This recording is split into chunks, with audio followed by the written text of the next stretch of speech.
Hey, what's up everyone, and welcome to the Mick Rock and Bolt Wrestling Review Show. I am Mike McRock Wilson, and right now I'm going to give you my review as well as the results of this week's episode of NXT.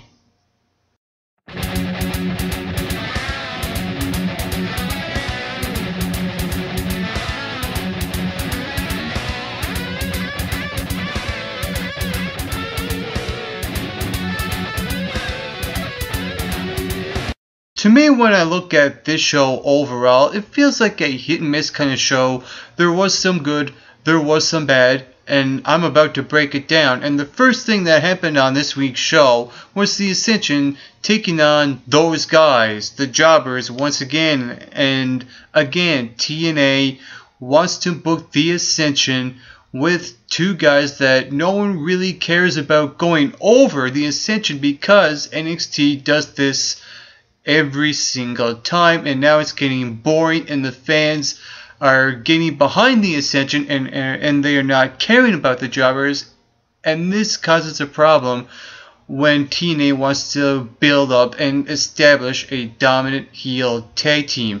You put them in every single in the same situation over and over and over, and this is what the reaction that comes to it. So for every action that NXT wants to do with their tag team champions, you get a different reaction from the fans, and it's becoming one of those issues where NXT is doing something that they're not supposed to be doing. And they do this on Raw and SmackDown, where they put guys in the ring with the same kind of superstars over and over until they get to the point where the fans decide to cheer for the guy and not the other guy. So it's really a big issue now on NXT. But the one thing I actually did enjoy was that Connor O'Brien actually got to speak. I have mixed emotions about that because for one thing, I don't think that a dominant tag team like the Ascension should talk, because just let their dominants do the talking for them. They could even have a manager. You can have Mr. Fuji talk for the Ascension if they wanted to, and that would make it more believable, in my opinion. But on the other hand, you know what? It's something fresh, and we've never really seen it before, so I will give it that. And what happened was that the Ascension said that to give us something new, bring us new victims. That's what Conor Bryan said, something along those lines. Who did they get? They got LOCal and Colito, and they're the new challengers for the NXT Tag Team Championships. And again, NXT is doing the same thing that they've done when they decided to team up Hunico and Camacho. When they were going after the Tag Team Champions with the Ascension, they didn't build them up properly. It was like they won one match against the Ascension, and then they just completely rushed it and put them into a tag team championship match. The only difference here is that LOCal defeated a different tag team to get where they are, and now NXT is doing the exact same thing. They're rushing too much into a tag team championship match between these two teams. I like to see LOCal and Colito be established a lot more and face more teams on the show. You can even face teams better than them. Like, hey, you could put in Sin Cara and Rey Mysterio taking on these guys, and job out to them to show that, you know, they are the new talent on NXT, and we're going to become the tag team champions that way. That's what NXT should be doing with the tag team division and with that tag team as well. So with that being said, I like to see a lot more with LOCal and Colito before they get into their tag team championship match, which is in a couple of weeks anyway. And with that being said, when LOCal and Colito came out, it was like, it kind of felt awkward in a sense, because the fans are now so into the Ascension. Why bother putting them with a team like LOCal and Kalisto? Because to me, it would seem like that the Ascension will probably get a lot more reaction than the other team. It would be a lot more interesting to see the Ascension take on the Usos, because the Usos is a well-established tag team on WWE Raw. They are the tag team champions, so why not bring them down to a big event on NXT like NXT TakeOver and put those two teams in the ring and we get magic. I hope something like I would rather see something like that happen instead of the Ascension versus LOL and Kalisto. But hey, well, what can you do about it at this point in time? Moving on, we got to see Alexis Bliss versus Charlotte. And this is a semi-final tournament match to determine a new NXT Women's Champion. And to me, overall, this match just felt like an easy win for Charlotte. It was just an okay match. Nothing special, nothing out of the ordinary really happened. The only thing I did notice was that there was a lot of blonde hair flying around this entire match. That's the only thing I could remember about this match, on the part of being that match that just didn't feel like there was nothing special coming out of it. But the one thing I think that NXT done a really good job here is giving Charlotte the win, because to me, when I look at this tournament and see who the baby faces and the heels are, there's not much in the heel department at this point, because there's only Sasha Banks and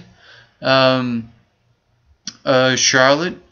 And with that being said, I don't know if it's a good time to split them up, because to me, if you would turn Sasha Banks heel, that would probably cause a balance, a lost balance when it comes to the heels and baby faces, because who do you have in the heels department? In the women's division, you have Charlotte and you got Sasha, usually the Layla if she comes down, but other than that, you only have Bayley, and now you have Alexis Bliss. So overall, there's not a lot still going on with the women's division on NXT. And I think they need to establish more women on their show. And like I said, overall, this was an easy win for Charlotte to go over. And I will point out, her finishing move is now titled Bow Down to the Queen. I thought that's really interesting, because considering Triple H's baby is NXT, it almost feels like he gave her that name for her finishing maneuver, because he's the king and Charlotte being the queen, and yeah, you get the idea. But to me, when I look at this tournament, there's a couple of options you can do now. You can do the obvious of Charlotte facing Natalya in the final match in the tournament, which most likely NXT will probably go in that direction. But even though I did say that Sasha Banks turning babyface will cause a ruckus in the balance of heels and baby faces, wouldn't it be interesting to see what would happen if Sasha Banks did face Charlotte at NXT TakeOver to determine a new NXT Women's Championship? You can almost consider that, considering Charlotte should not turn babyface at all, you could have, at the end of that match, if it does happen, you can have Sasha Banks win the title, and then after the match you get Charlotte turning on Sasha Banks. Thus, you turn Sasha Banks babyface and you remain Charlotte being a heel. That would be an interesting theory to go about for the NXT Women's Championship for TakeOver. I don't know if they will go there, but it's a thought nonetheless. And I think, like I said, the obvious thing that NXT will probably end up doing is having Natalya take on Charlotte in the final match for NXT TakeOver. Also, we got to see Mojo Rawley versus Aiden English, and this was one of those situations where NXT just made...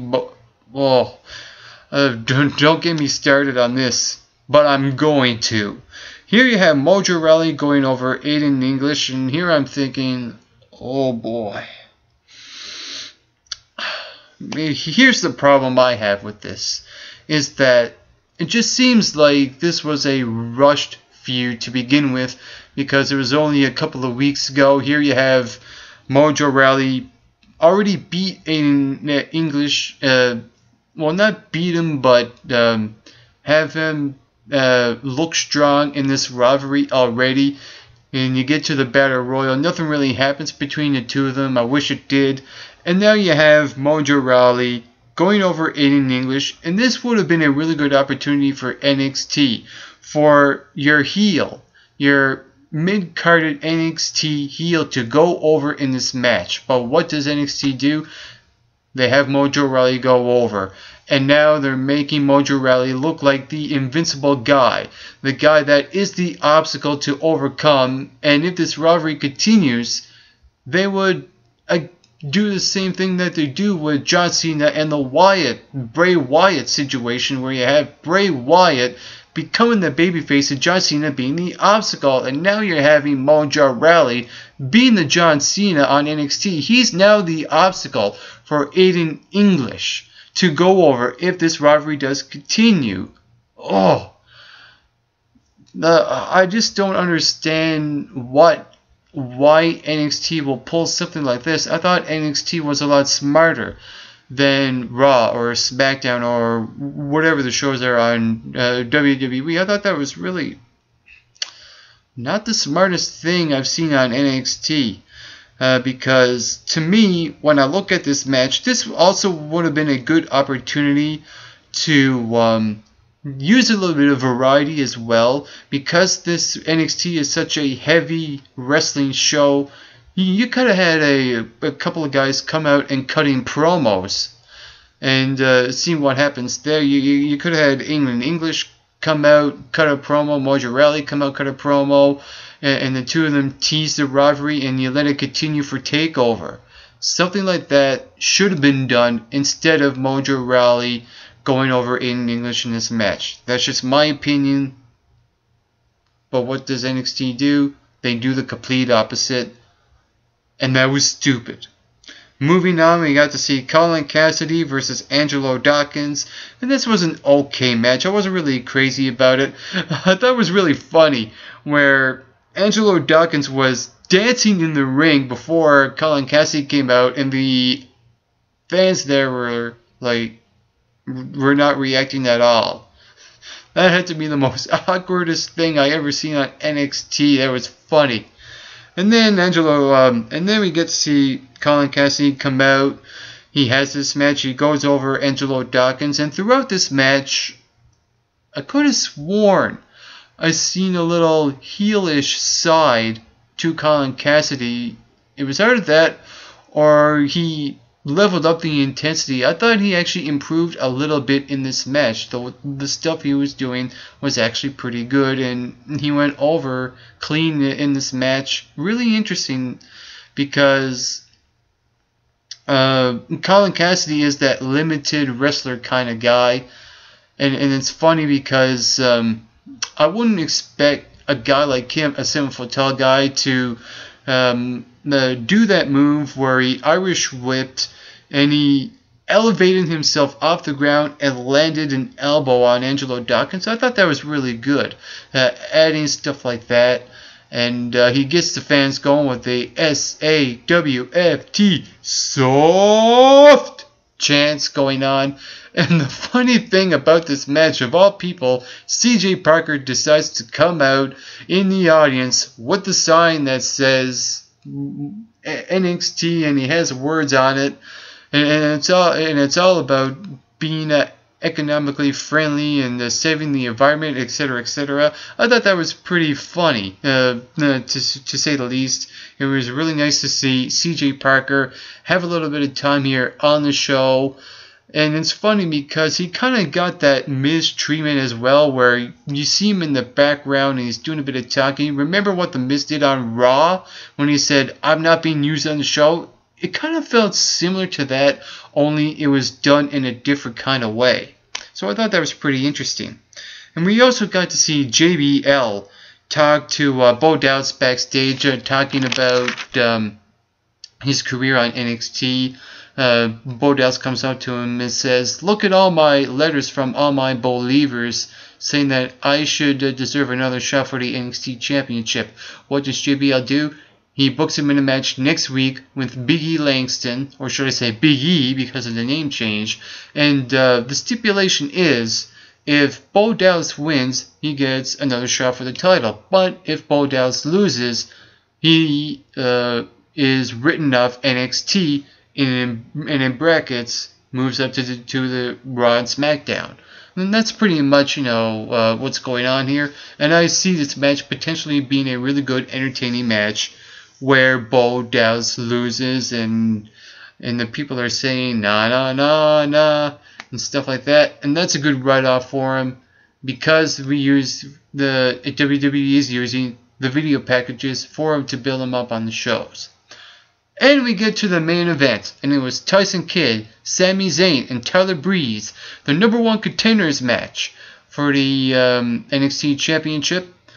Here you have Tyson Kidd go over. I thought that was pretty good on the part of NXT, because why would NXT give Tyson Kidd a clean win over Mason Ryan a couple of weeks ago and have him win against Bo Dallas on the week after and not do anything after that? And I think NXT done something really smart here and have Tyson Kidd go over. And there was another story going on here as well. Here you had Sami Zayn earlier backstage saying that I want to win this match. I have an obsession of being the #1 contender to being the NXT Championship, and I want to pretty much do anything to win for this match. And I love how at the closing moments of this match he came up really short.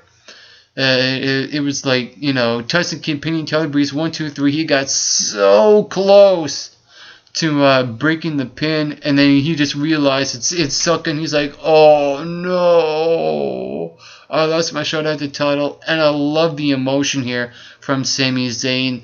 This match was well done. It was well emotionally driven on the part of Sami Zayn. There's two stories going on here. Here you have Sami Zayn being the guy that came so close to winning, only to have it take away from him, and they played that pretty well. And you have Tyson Kidd go over here, and the camera panned to him at the end.